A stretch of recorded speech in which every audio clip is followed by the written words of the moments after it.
मेरा नाम केतन है। मैं 5वीं कक्षा में पढ़ रहा हूँ। आज मैं आपको मूर्ख बकरी की कहानी बताने जा रहा हूँ। एक जंगल में 2 बकरियां रहती थी। वो दोनों जंगल के अलग हिस्से में घास खाती थी। उस जंगल में एक नदी भी बहती थी, जिसके बीच में एक बहुत ही कम चौड़ा पुल था।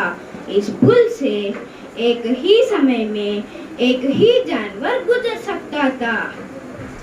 एक दिन घास चरते चरते दोनों बकरियां नदी तक आ पहुंची। ये दोनों नदी पार करके जंगल के दूसरे हिस्से पर जाना चाहती थी।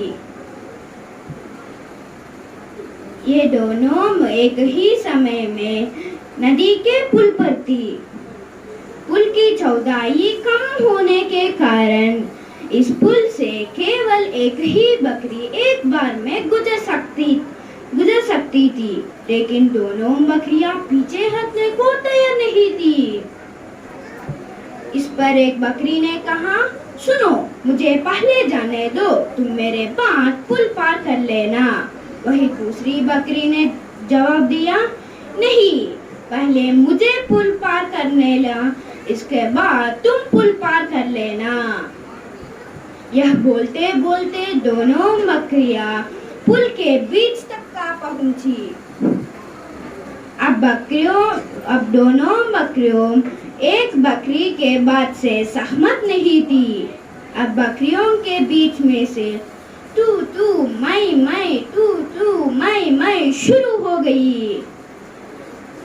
पहली बकरी ने कहा, पहले मैं पुल पर आई थी, इसलिए मैं पुल पार करूंगी। वही दूसरी बकरी ने तुरंत जवाब दिया, नहीं, पहले मैं पुल पर आई थी, इसलिए मैं पुल पार करूंगी।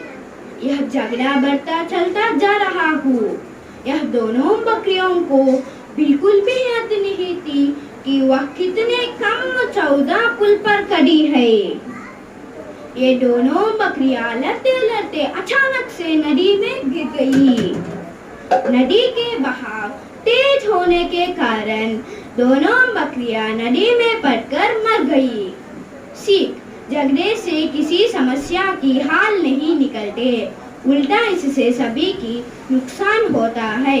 इसलिए ऐसे अवस्था में भी शांत दिमाग से काम लेना चाहिए। धन्यवाद।